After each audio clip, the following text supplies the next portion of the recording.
Good morning, darling. Good morning. Welcome to another video. Mini digger time. So this morning we got rain in what's it now? Friday.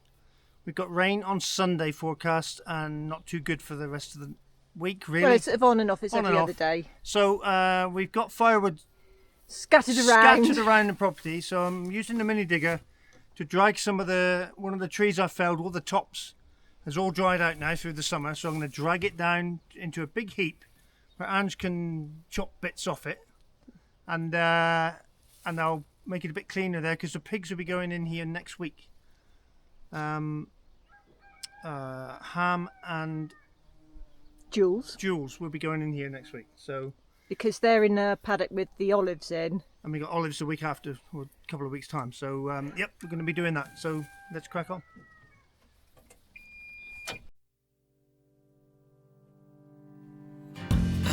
It's nothing new, but it's so good to see you.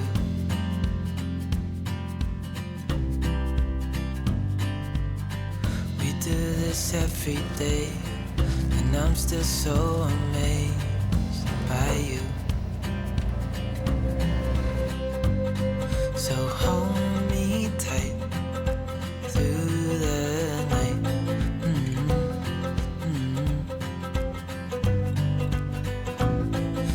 Just us two, me and you.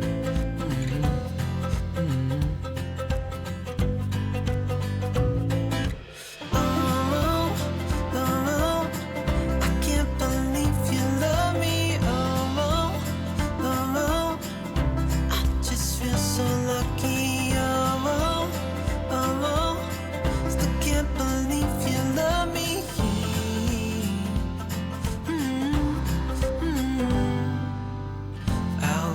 Never ends. It's being more than friends. Yeah. You know I'm here to stay every single day. Yeah. So hold me tight through the night.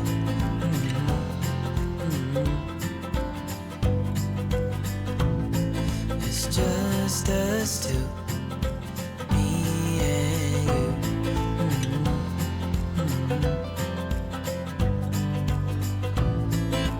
Oh,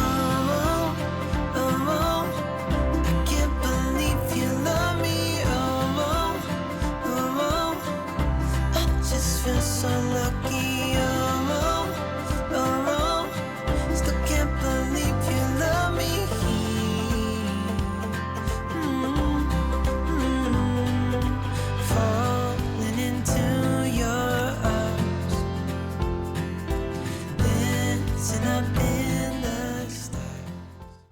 So first little foray, let's cleared all this area. There's a few little branches left, but I'm just going to start in here, chopping these up, put them in a basket for kindling.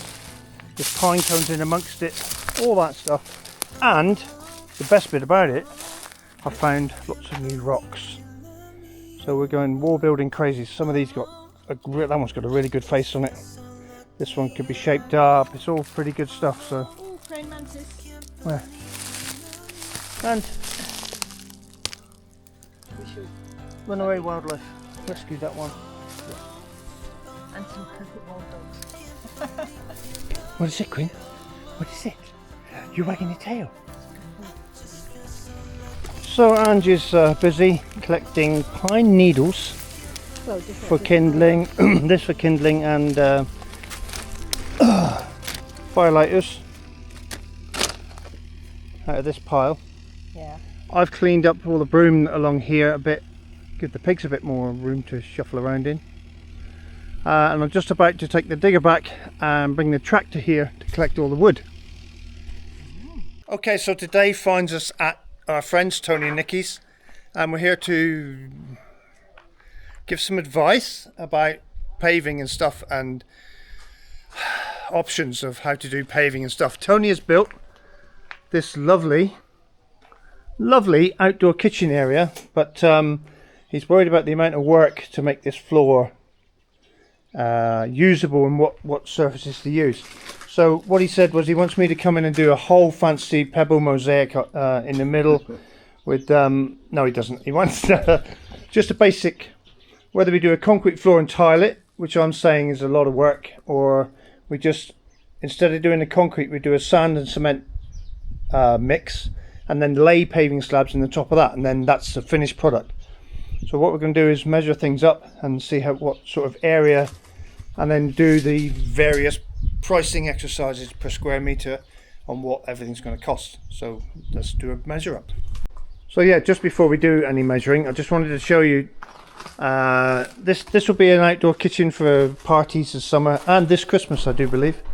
But this is next to, Tony's built this is an existing building. He's just tidied it up, as you can see. And Nikki's a yoga instructor, and this is her yoga room, and this is where Andrea comes every week with a load of other girls, and they do some yoga in here. It's a great room, really, really nice, all finished off beautifully. And all the yoga mats and stuff in the corner and things. I don't know what these do. What are these? What are these? Like foam bricks. You could lay them, it's really easy. There we go. So, let's get back to the measuring. And we've also got this little patio area that he wants to do the same out here as well. So when you can sit and look at the views of the Serra da Estrela mountains. Not a bad view from here. So we're going to measure this as best we can. It's a bit of a weird shape. Yeah, and we're going to do the same sort of finishing effect on here. So here again, another patio at the this is east side of the house. Yeah, there's going to be a lot of paving and patioing doing here, Tony. You know that. Lots and lots. Can't wait. Thank the Lord you're going to volunteer. Not too sure about that.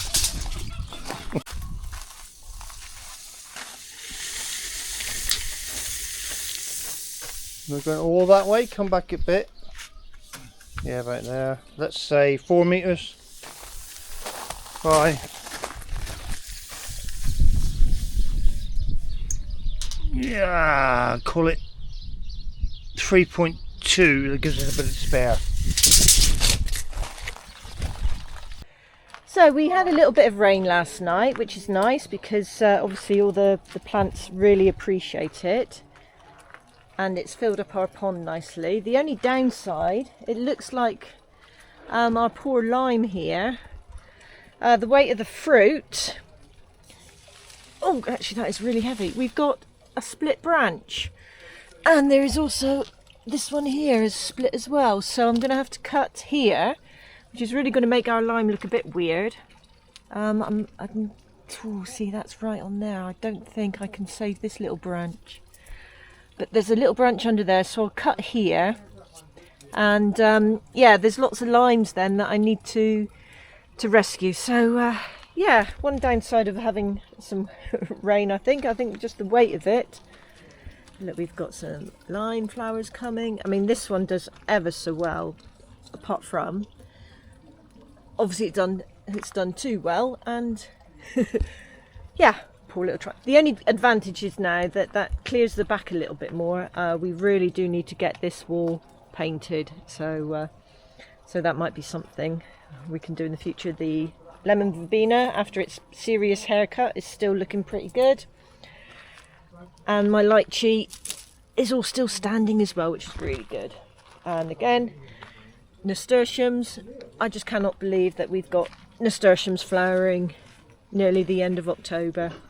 But the other thing that's really weird, right, if I just walk this way a bit, so the rubber tree is still looking a bit ropey, but we might be okay. Over here, right, like I said, nearly the end of October. Why is my cherry flowering? Hey, what are you doing, you mad cherry tree? Okay, I have a little handsaw thing, so I'm just going to cut these bits off and hopefully rescue said limes.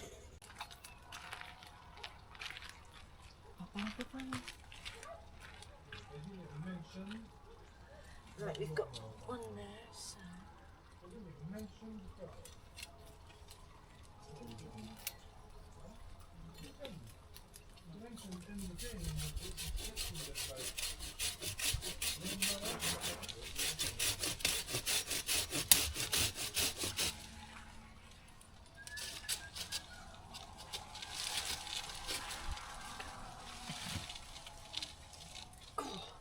There's some weight on this.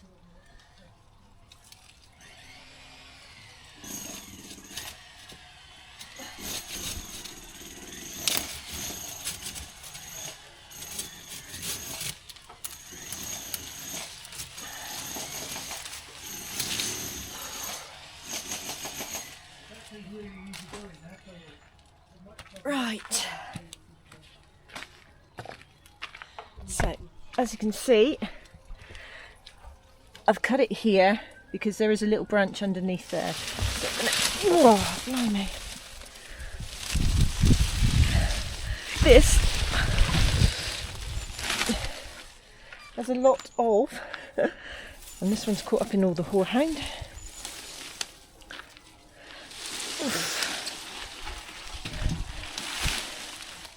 Yeah, and there's a couple of loose ones here, so we'll rescue those too. So these guys will end up in the freezer. Look at that, it's absolutely, I love fresh limes, absolutely beautiful. So, yeah, lots of limes. Wow, this poor little tree has had a severe haircut recently, but yeah, I think it's going to appreciate being a little bit lighter. I mean, it's great that it's producing so much fruit, but obviously it's a bit of a wait for it. So, a bit of rain last night. As you can see now, the pond is full to the brim and looking very clear. Just turn the air pump off. We got to have this is temporary, but we have the solar pump on, courtesy of Power Queen, which is awesome. And yeah, it's cleaning up really well. The robot is yet to do his thing today. He comes out at lunchtime and clean the bottom off, but it's looking really good, guys. I've got to finish this off, but today I'm off to Luke's. I'll try and walk back here and look at the camera. Today I'm off to Luke's and Angie's off to Tony and Nikki's for yoga. So I've just, got that wrong. She's off to the market with our friend Fiona, which is scary. Which means she might be buying something, because last time she came back with some turkeys, so hopefully not this time. Okay, so here I am with obviously Luke and Sarah, and we're sharing a small Guinness for breakfast, or is it a coffee? So I'd just like to say, if you've been following Luke and Sarah's stuff and Sarah's TikTok things, etc., we've all been doing, and it's probably my fault, Yes. a 5-day fast. So Nick came over about 2 or 3 weeks ago now, and he's like, I'm thinking of doing a 5-day fast. Sarah straight away said yes, and then I decided over the next week, and then eventually I said yes. Yeah. So we've all done the 5-day fast. This is our second day of That's it now. It's our second day of normal eating. Yeah. Then. Third day. Third, because Saturday, Sunday was our refeed. Okay, yeah. And we have another half day. Anyway, so we're through it. I've lost 8 kilos. Luke's lost 10 kilos, and Sarah's lost 3.3 kilos. And there's nothing to her anyway. And it's really, it's been a lot easier than what I thought. Yes, Yeah, for sure. A lot easier. And it's made me, like I was saying just now, it's made me rethink what hunger is. And I can honestly say I wasn't really starving hungry through any of it. And day 4 and day 5 for me especially were quite easy. No, not for me. No, Not for me, day 4 and 5 were really I easy. did absolutely nothing on Thursday, Friday. Well, I went shopping and that stuff, My but energy work. levels never changed at all. No, I think when I stayed down, upside down, like trying to do whatever I was doing, like fixing the bike, after 5-10 seconds, I was getting dizzy. Yeah, is that because your blood pressure's lower than normal? Yeah, mine was very low, So my blood pressure. Yeah. And in fact, I checked my blood pressure every morning, and it just kept going down, down, down, down. Yeah. So I think day 5 was, if I had to do it again, I think I'd do 3 days. Okay. She's too Because small. I lost too much weight. There's nothing to you. Look at you. Yeah, it was, and my blood pressure was Show very him, low. show him your Stand up, muscles. stand up, Nothing stand to up. you. Look at you. Look at the muscles, the boom, guns. She got the gun. Yeah, so really pleased with that. And now, Ange didn't do the 5-day thing completely because she needs to keep her gut biome working, but for other medical reasons. But me and Ange are doing OMAD from now on, with occasional breaks. But that's what we're doing: 1 meal a day. And yeah, it's working fine. So there you go, quick update. Thanks, guys. And Thank you, Nick. Thanks for all your support. Yeah, it was good to do Yeah, it it was together. really eh? nice. Well, it's It good. helps. But between us, bit of competition and stuff. So yeah, it's good. It's good. Yeah. It worked really well, It did. and I'm chuffed. So good morning, Luke. I was at Luke's yesterday. Luke is back with us today, and he's doing his usual excellent. Hi, Luke. His usual excellent 4-to-1 mix for me, because what we're going to do is, I'll show you. Yeah, so what we're going to do, as you can see, I've been doing a bit more of the Fishscale stuff. We're going to continue the pattern. I'll get the template in a minute. We're going to continue this pattern through, set up another couple. Yeah, continue the bed around there, around that grapevine. Yeah, just set a couple more up with that mix and get it ready for the white ones. Simple as that. Looking good though, eh? So as you can see, we have 1 or 2 limes. I counted them. We have 102 in this. So that's the size of my hand. So it's, yeah, that's one of the biggish bowls. 102 limes. I'm going to give them a quick wash because when they fell into the garden bed, they got a bit of grubby stuff over them. And all I'm going to do at the moment, because we've got a lot of limes, I'm just going to cut them into quarters and freeze them. That way then they can be defrosted and used just like little wedges we can squeeze over stuff or get the juice out, etc. And also I put the frozen quarters in my water bottle, so I always have lime water because the limes have done really well. Something we can grow is limes.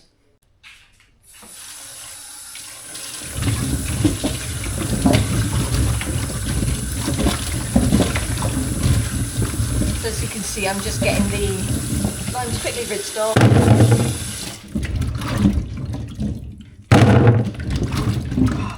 It just smells divine.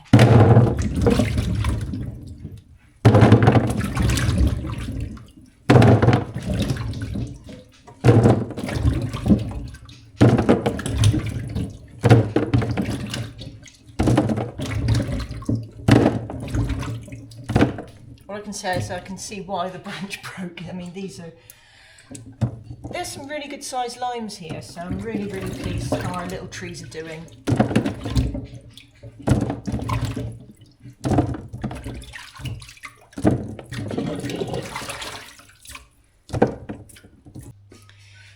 So all I'm going to do with the limes, as many as I can actually process at the moment, because obviously freezer space, etc.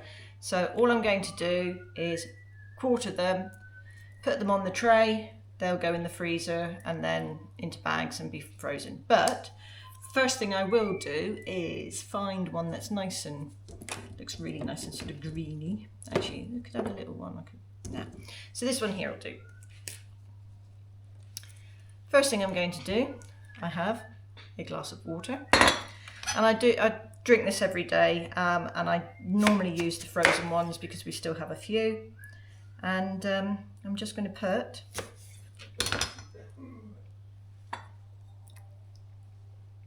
and there we have beautiful lime water. Cheers, guys. Obviously it will infuse a bit better after a while, but what I normally do is put that in. I've got a water bottle and I put a couple of cubes, frozen wedges of lime in, fill it up with water, and I drink that throughout the day. So literally quarters chucked on a tray. It's not rocket science. Stop recording.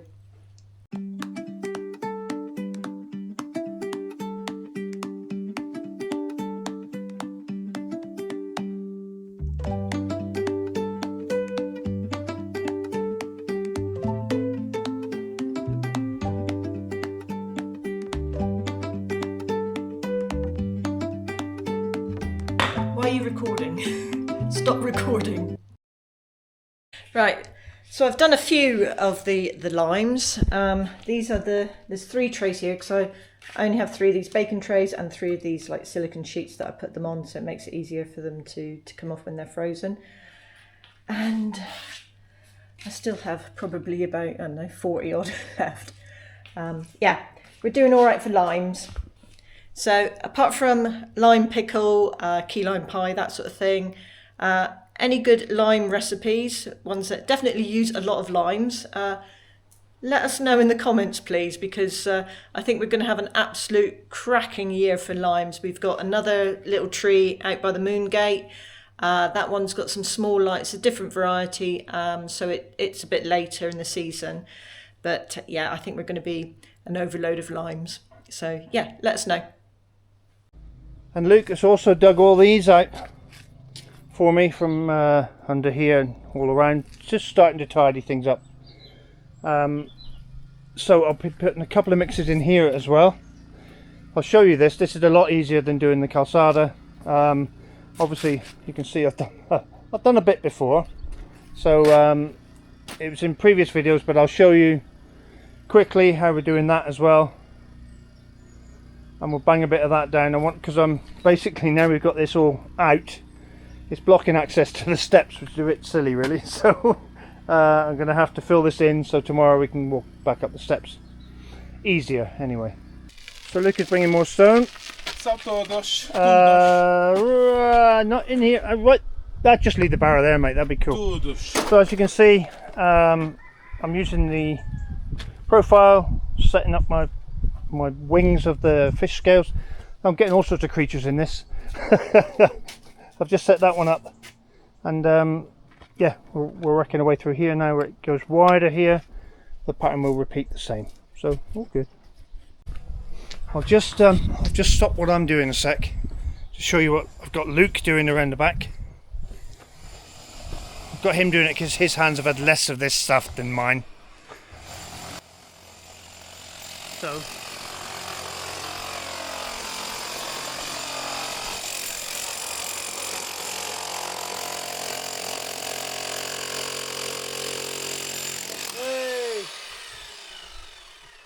So I've got Luke levelling this off, breaking this all out for, it's now turned into a full project. It's taken me ages, taken me probably 2 years since James was here helping me cut this out initially. 2 years further on, yeah, I've now decided exactly what we want to make here. Luke's seen the secret design, so yeah, that's ongoing. I'll probably, it makes sense to do a whole video about the whole lot, because there's not an awful lot of engineering and making. And it's a pretty cool project. It's a cool project, but it won't take long to make. So I'll do a whole video about that and release it. But Luke's doing what you call the groundworks for it. Yeah, cool. And this all wants to be this level so I can retile it. Get rid of these ones that were here against the rock. This was a big rock, as you see the shape of this. We've taken that rock away now. Yeah, so just a quick short glimpse of what Luke's doing today. So, in classic me style, I nearly forgot I was a YouTuber and I've been laying these slabs without filming. So, I'll show you just a bit of it. And Luke's mixing me up a nice mix here. Just took a bit over there.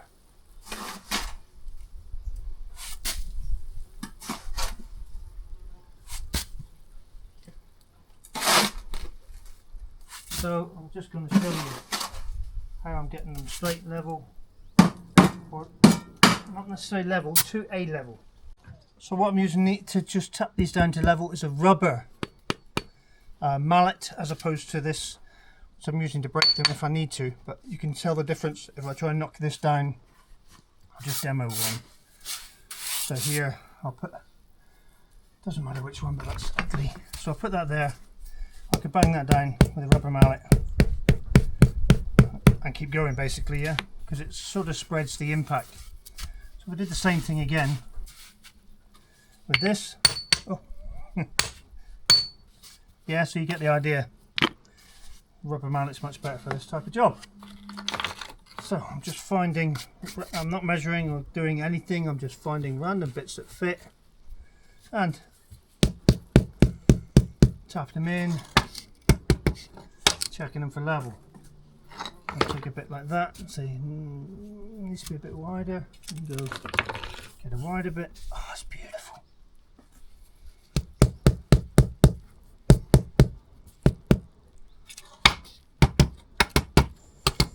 I'll mix it a bit wet, only because I'm using the mix that Luke made for somewhere else, but that's fine.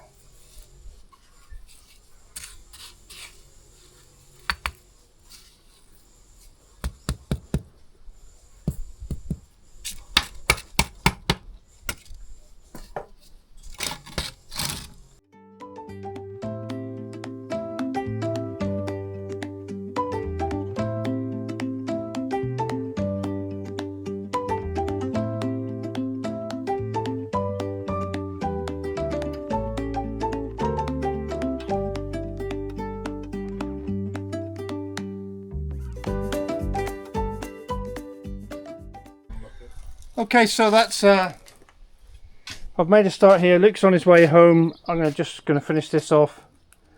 So I should get up to about here-ish, maybe. Out of cement. Yeah. Not mortar. Yeah, we're running out of cement, so Luke's going to pick up lots of fancy stuff to keep Sarah happy. Well, hard drive. Hard drives I'm and buying stuff. a steak, our first steak since Really?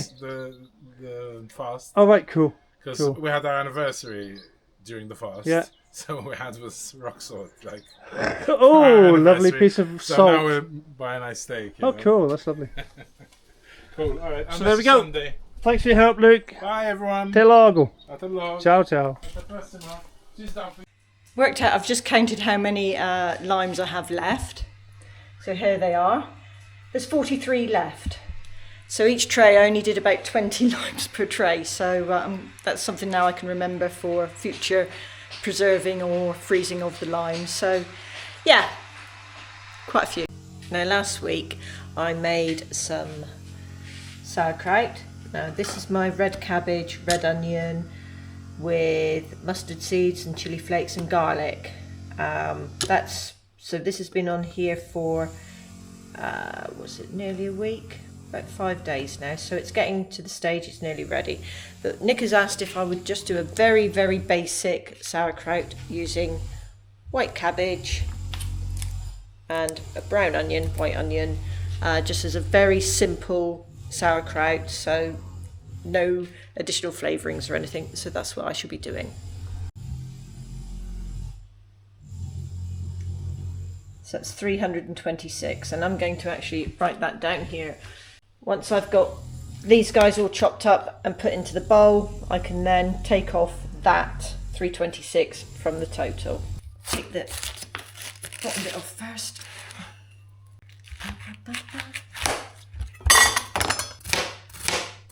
What I do love about these sort of cabbages is the fact that you can really slice them up nice and easily.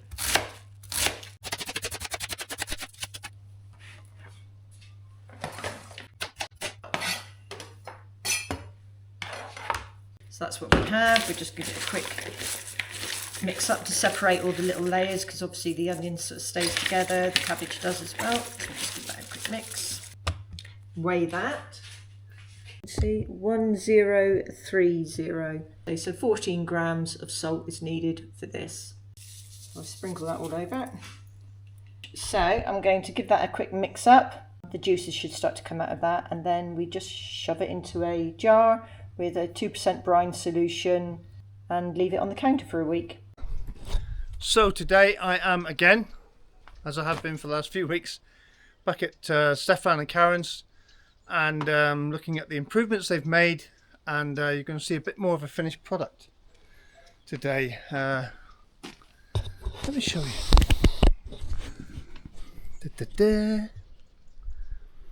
So there we go, they're getting there with these. Not done the top ones yet. She hasn't got a skill saw big enough. She's asked me to cut these out for the windows, top and bottom, but I'll show you inside. This is just such a simple but nice way of building and making so you have nice and warm building. Insulation here, gap for rain, etc. There's a membrane in here as well, which should have come around the door, but never mind. This is going to be filled with insulation as well, so it's going to be really warm and cool in here. Windows are in. She wants the windows to open fully, and I'm saying she needs to bring them out another, whatever she's putting ply on here, so another 10 mil out really, so they can come fully open. But we're getting there. So today I'm going to do a little bit of grouting for them, just so they can, so that's finished and they can put the door in, and then tile the rest of this. And we also have the bane of my life, electricians. I need to cut a channel here because it's the simplest way to get electric to a point there, which is why it's very important when you're doing a project like this is to pre-plan everything, where you want your power sockets and everything before you do any building, before you screed the floors, etc. If you need a power point going somewhere near the floor and you can't bring it down through, you don't want a conduit on your wall. You have to pre-plan things, and yeah, it would have been easier to put a conduit across here under the screed. But there we go, it's all done. So, but the floor is looking good. So we'll grout this section today, so then the floor, the door can be fitted on top of the grout, etc. But all the windows are fitting really nice. Yeah, looking good. This one's obviously higher because it's a kitchen, so you know the kitchen worktop's going to come here somewhere, I should imagine. Yeah, nice. So the excess bits of the window, Karen's put the boards through, but she hasn't got one of these, so I'm going to cut these out for her on all the windows.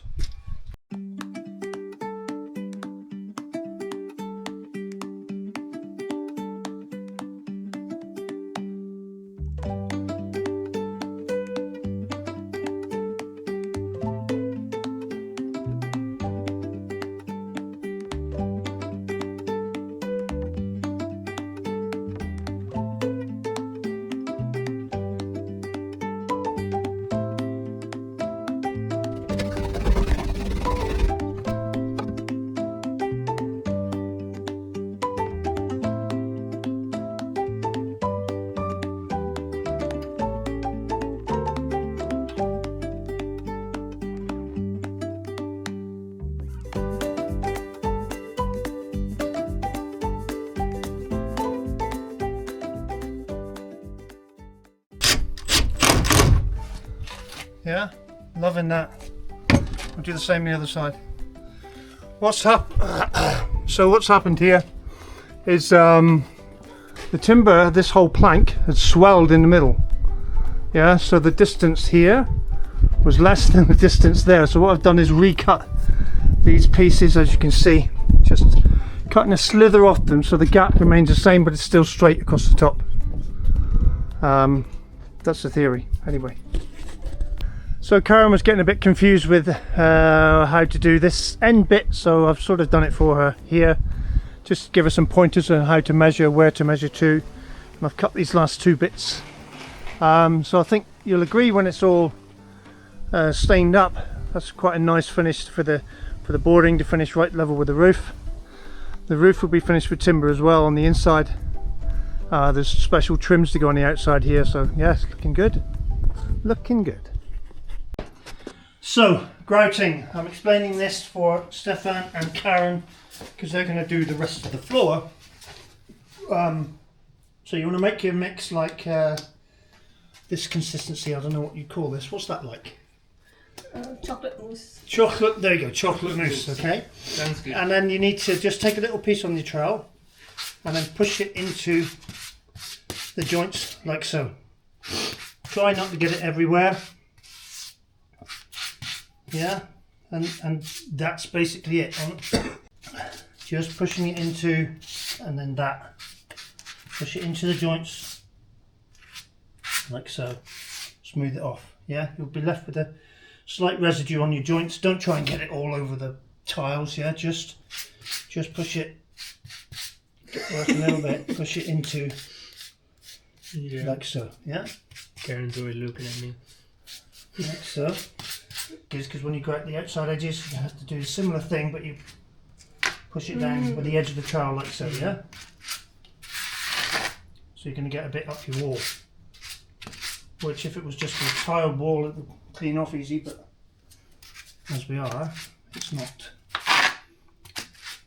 You see what I mean? You're just working it into the holes, that's all you're doing. Take a little piece. Yeah. So, the best way to learn, as you know, is what, Karen? Is to do it yourself. Go for it. Yes. Okay. Go on then, do this one here. Yeah, just push it in. Don't be gentle with it. It's not going to bite you. That's it. Make sure you get plenty, so the pressure you apply, hang on, I'll show you. So if you get plenty on here, when you apply pressure, it actually pushes it into the joint, yeah? Whereas if you just go over the top, it's hollow underneath, so you need to push it down into the joint. That's it. You're on it. Alright, then once you've done the joint, what do you do then? There you go. But try not to leave these streaks. So when you do that, press harder, so you're cleaning it off. That's it. See? And don't worry about what it looks like now, because when you sponge it off later, that'll just fill in those little bits. Okay. Yeah, but when you press down, try not to do it with the edge like that. Try and do it a bit. You're sort of cleaning it up away from the. I can't explain it. Yeah, so you're trying to make the joint level with the top of the tiles. Yeah. Okay. Crack on then. You got all the floor there, yeah. That's it.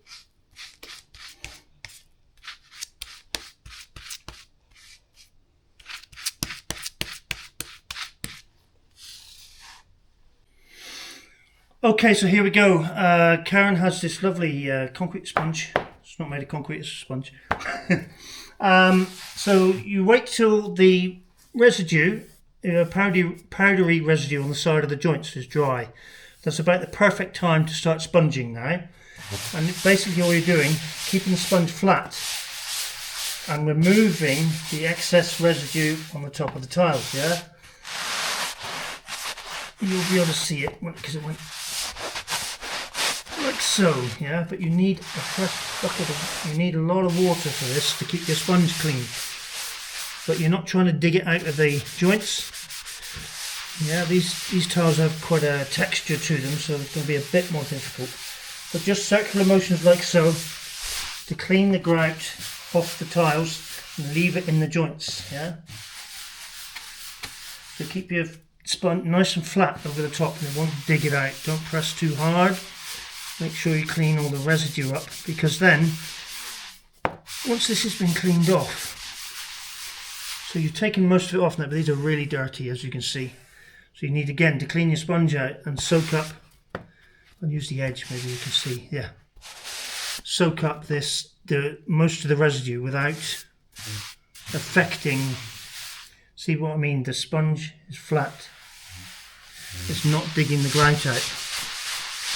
Yeah, so what I'm going to do is show this to Karen, and then she's going to do the whole rest of the floor. So now I've got a clean bucket of water, which I've just uncleaned. You saw me take most of the grout off. Now just need to clean them up a little bit more, making sure we keep that to the edge there.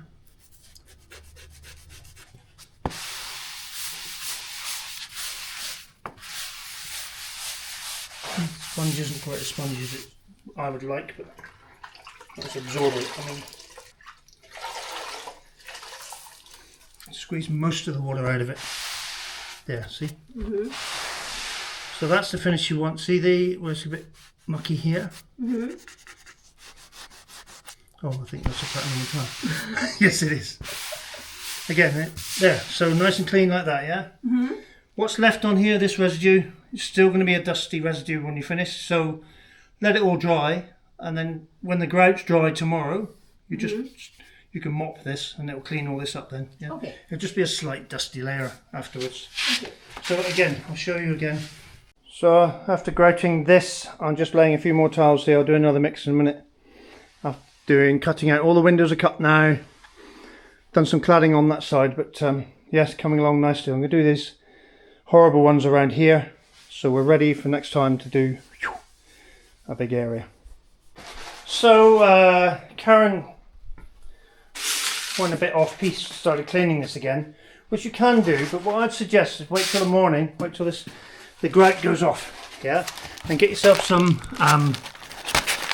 come on, what's this called? Brown paper, and give it a rub.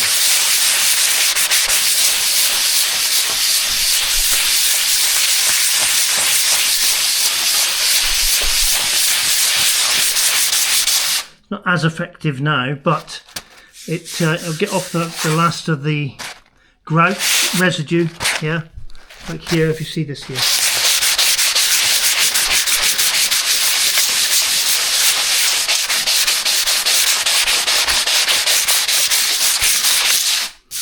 So yeah, either that or you mop it. Right, so you may remember that I had 1 or 2 limes, and I still have 1 or 2 left.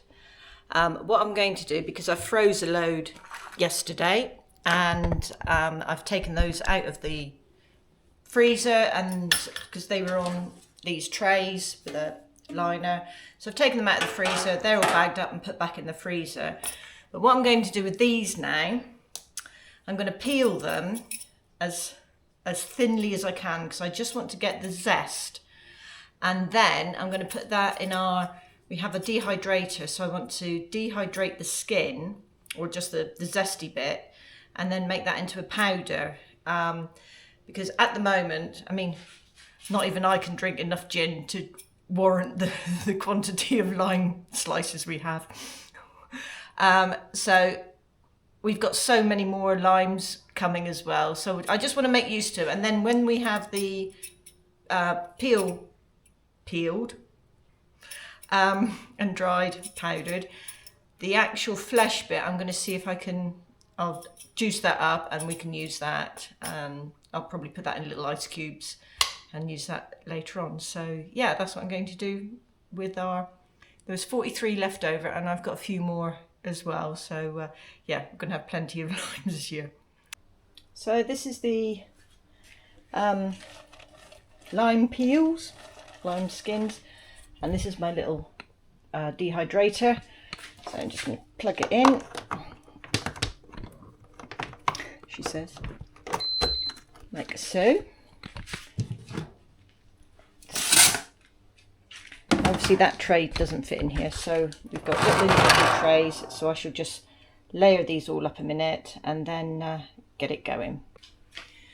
So this is all the, I've put them fairly spread out on all the layers. This is a 7-trayed dehydrator. I mean, there's loads of different types you can get on the market. So what I'm going to do now is temperature. I want this to be about 65. Yeah, I'll do 60, I think. And the time, I don't want it to be on for that long, so I'm just going to put it on for, I think, 4 hours. Just buttons go quicker than I do. There we go. And on this one, like I said, I don't know if you can see it terribly well, so it's 4 hours at 60 degrees, and because I didn't press the button fast enough. Temperature, oh, wrong way, 1, 2, 3, come on.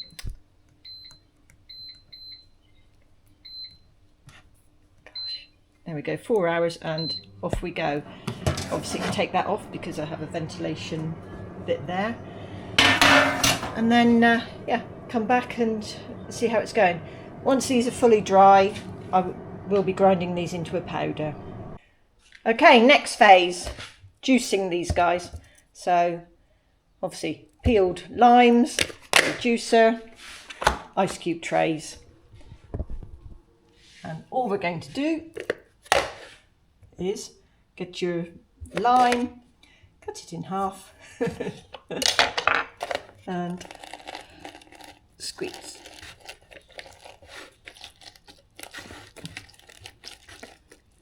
Random thought. I'm listening, I've got a playlist on at the moment, and obviously I've just turned that down, and that's what's playing. And it reminded me of the film Forrest Gump and Jenny, and she has to be the movie villain. So anybody else has a good movie villain that they can think of, because she was horrible to Forrest, realistically. So yeah, so that's my ponderings for the day while still juicing lemons. I've nearly got 1 tray full. We're just over halfway through the lemons. I had limes. I had a few older ones in the fruit bowl, but they really didn't peel. I couldn't peel them very well. So it looks like I should get a good couple of trays of juice here. So yes, I'm going to put the volume back up on this. So let's say just zoom in. That's what's playing. I've got a huge variety of music on this. So yeah, but this is just, I just thought about movie villains. So there you go, ponderings for the day. Right, this is the result of the dried lime peels. I've just put them all onto this for a minute, but yeah, they're nice and crunchy. I've done a little bit of an experiment. I did some in this spinner, and then I finished it off in here, and that has turned into like a really nice powder. So I'm going to do a little bit in there, in this one, and then finish it off in there. And I've got a tin ready, lime zest powder. So we shall plonk it on in there. Okay, so the wind's getting up, it's getting stormy. Oh, winter's coming. Looks like it's going to rain, and we got a week's worth of rain, and we got a week's worth coming up of preparation for the olive harvest. Yep. My friend James has come in to help us out, and we'll have a few other people here, no doubt, because I'll be cooking up lots of bits and pieces. So I hope you enjoyed that video, guys. If you did, please give it a big like, and if you liked it and you're not subscribed, why not? Please. It's free. Subscribe, and don't forget to ring that little notification bell. Ding. Ding. To be notified of upcoming videos, and we'll see you in the next one. Bye. Bye.